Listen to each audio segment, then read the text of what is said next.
মদ দিয়ে শুরু করছে। কী দিয়ে শুরু করছে? মদ। তো মদের আলোচনা যখন শুরু করছে তখন মসজিদের সভাপতির গায়ে লেগে গেছে। মসজিদের সভাপতি আবার মদ খায়। তো এখন বয়ান করতেছে, মাঝে মাঝে এরকমভাবে আপনাদের বয়ান করতেছি, আমার অনেকের চোখ মুখে যাচ্ছে না, যাচ্ছে তো এরকম বয়ান করতে করতে মদের কথা কইতেই সভাপতির চোখে ইমাম সাহেবের চোখ পড়ে গেছে, চোখ পড়ে গেছে। এখন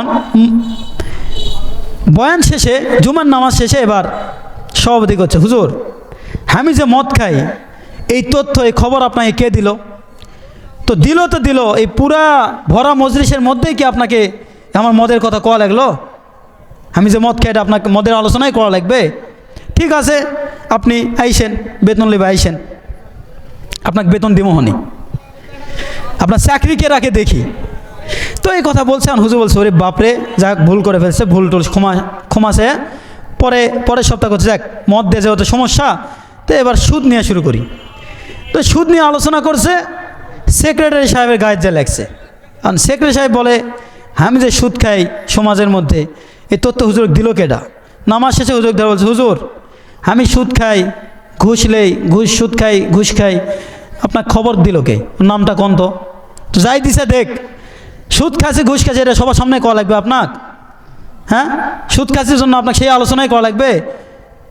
আমি কিন্তু ক্যাশিয়ার, টাকা লিবে আসবেন না টাকা লিবার, ওই সময় দেখবো নি আপনার ফাইনি কত হয়েছে। দেখ ইমাম সাহেবকে একটা ঠেট দিল। এরপর হুজুর বলতেছে, যাক বাবা, মদের বিষয়ে আলোচনা করলেও সমস্যা, সুদের বিষয়ে আলোচনা করলেও সমস্যা, এলা সব বাদ, এবার আমি গান বাজনা নিয়ে আলোচনা করবো। গান বাজনা নিয়ে আলোচনা করছে, এলাকার যত যুবক আছে সবগুলো হুজুর ঠেসে দিচ্ছে, হুজুর ঠিক হচ্ছে না কিন্তু। এখন হুজুর বলে যে আগামী সপ্তাহ থেকে বাংলা ওয়াজি বাদ, আরবি দিয়ে কমো, সমানে আরবি দিয়ে কমো, কিচ্ছু বোঝা পারবে না, সব আরবি দিয়ে হবে, সমানে মার হবে, কিছু বোঝা পারবে না। তো পরের সপ্তাহ থেকে হুজুর আরবি দিয়ে বয়ান শুরু করে। তো এখনকার বর্তমান হুজুরদের অবস্থা হলো এমন, উচিত কথা কবা গেলেই মোল্লা চাকরি আউট, না হলে যে কোনো হেনস্থা আছে না নাই। 16-17টা বছর আমরা বাক স্বাধীনতা নামক কোনো কিছুই ছিল না আমাদের মধ্যে। কোন দেশে ছিলাম কিচ্ছু জানতাম না, কি হচ্ছে না হচ্ছে, দেশ কোন দিক দিয়ে যাচ্ছে, উপর দিয়ে যাচ্ছে না নিচ দিয়ে যাচ্ছে, আমার আপনার ধারণাই ছিল না। এখন বুঝতে পারতেছি উন্নয়ন করছে নাকি দেশের সব কিছু নিয়ে লুটপাট করে খেয়ে ফেলছে। তো আল্লাহ তাবারক তাআলা একদিন হাসরের মাঠ আছে, এই দিন না, দিন আরও আছে, ওই দিন আল্লাহ ধরবে। আল্লাহ বলেন, ওমা কারুল্লাহ ওয়াল্লাহু খায়রুল মাকিরিন, আমি আল্লাহ দুনিয়াতে তোমাদেরকে ছাড় দিয়েছি, ছেড়ে দেয় নাই। যেই দিন আমি আল্লাহ তোমাদেরকে ধরব, সেই দিন তুমি পার পাবা না বান্দা, যত রকমের ক্যারিশমা খেলে নাও, আমি আল্লাহ সুযোগ দিছি, যেদিন ধরব সেদিন আর পার পাইবা না। যতই মাফ চাও আর যতই তওবা সেই দিন করো, কোনো রকম কাজে আসবে না। একটা টাকা যদি আপনি মানুষের মেরে খাই, ওই মানুষ যতক্ষণ পর্যন্ত আপনাকে মাফ না করবে আল্লাহ পাক রব্বুল আলামিন ততক্ষণ পর্যন্ত আপনাকে মাফ করবে না।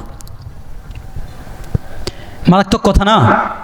তাহলে এখন যদি বগুড়া যাওয়ার সময় ট্রেনের টিকিট না কাটি, হ্যাঁ 20 টাকার টিকিট মিসাই করছেন আপনি স্টুডেন্ট, হ্যাঁ টিকিট না কাটা আপনি যাচ্ছেন, এখন ওটা হলো সরকারি ট্রেন। এখন সরকারি ট্রেন, ওই সরকারের ট্রেন নাকি পুরো বাংলাদেশের মানুষের ট্রেন? পুরো বাংলাদেশের মানুষের রাষ্ট্রীয় তো সম্পদ ওটা, তাই না?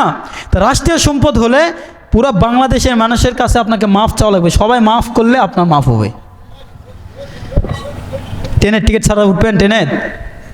শুধু ট্রেন না, যত সরকারি সম্পদগুলো আছে, একটা রাস্তার ইটও যদি আপনি নিয়ে যাই, ওই ইট কি সরকারের নাকি পুরো বাংলাদেশের মানুষের? অবশ্যই পুরো বাংলাদেশের। রাষ্ট্রীয় সম্পদ হলেই পুরো বাংলাদেশের মানুষের হয়ে যাবে। আর ওটা যদি আপনি নিয়ে যাই, এটার জন্য আল্লাহর দরবারে হিসাব হবে। কারণ মিজানের পাল্লা আমার আপনার এগুলা ডাড়ি পাল্লা নাকি? এখন আবার পাথরের মধ্যেও ভেজাল। কি বুদ্ধি, ওই নিচে দেখবেন গোল করে কাটা, ওটি মোম দিয়ে থুছে। আচ্ছা, ওটি না হলে 100 গ্রাম বা 200 গ্রাম ওজন কম হবে, আছে না নাই বলেন?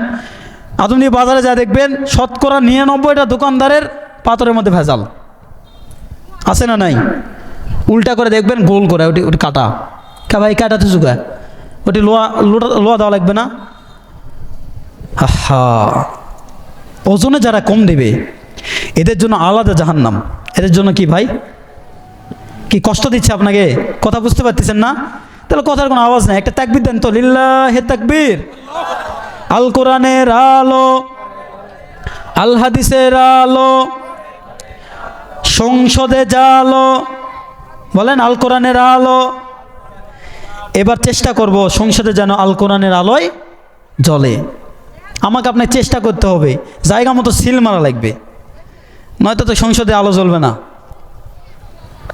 সংসদে আবার দুর্নীতি শুরু হবে।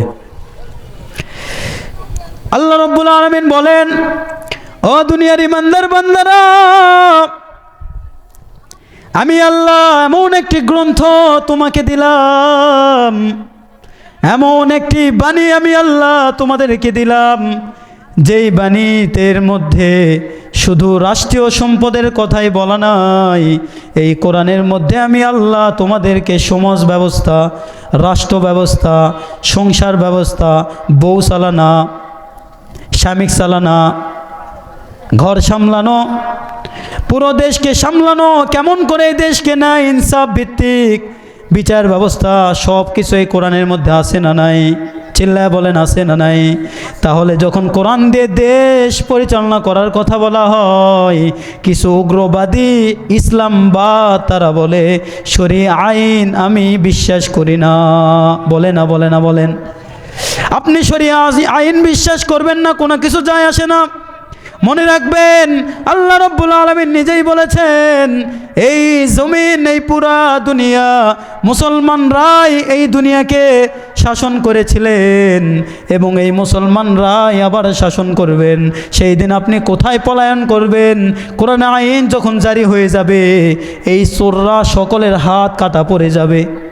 কলম চোর আছে না নাই? কলমের একটা সই দিয়ে হাজার হাজার টাকা ব্যাংক থেকে লুট করে ফেলে। বাংলাদেশে নাই মনে হয় এগুলা? বাংলাদেশে সবাই আল্লাহর ওলি। মুখে কত সুন্দর দাড়ি, মনে হয় জান্নাত থেকে এখনই বান্দা জান্নাত সে কাবি কাবি পালাইছে।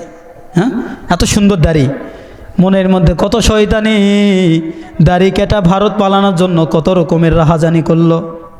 যেই ধরা পড়ল বাবা, এমনভাবে ধরা পড়ল, দরবেশ বাবা এখন রিমান্ডের মধ্যে সব ফাইস করে দেয়। ক্যারে ভাই, কেমন দল করলা, কেমন নেত্রী বানাইলা, যেই নেত্রী তোমাকে লকআপের মধ্যে সারায়া দিয়ে সে ঠিক মতো পারি জমাইলো।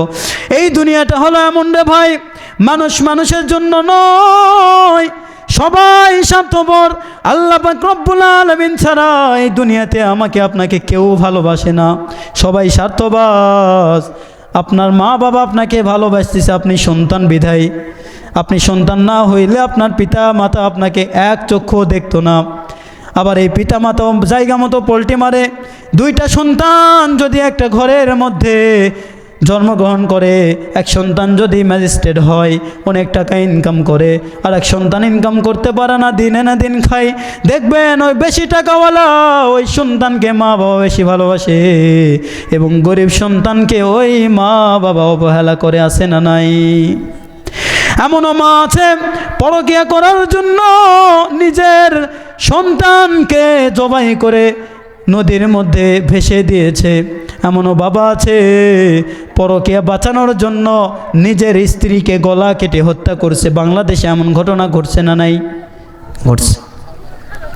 তার মানে বোঝা যায় এই দুনিয়াতে কোনো মানুষ আমাকে আপনাকে নিঃস্বার্থভাবে ভালোবাসে না, একমাত্র নিঃস্বার্থভাবে ভালোবাসে আমার কুদরতি ওই আমার আল্লাহ। ঠিক না? ঠিক বলেন? আল্লাহ রব্বুল আলামিনের কাছে এই আল্লাহ হাত দিলেন, এই আল্লাহ পা দিলেন, এই আল্লাহ চক্ষু দিলেন, বোঝার মতো ব্রেন দিলেন, আল্লাহ জানার জন্য বোঝার জন্য ব্রেন দিলেন, দেখার মতো চোখ দিলেন, কাজ কাম করার জন্য দুটো হাত দিলেন, এত সুন্দর একটু দেহ রব্বুল আলামিন দিলেন।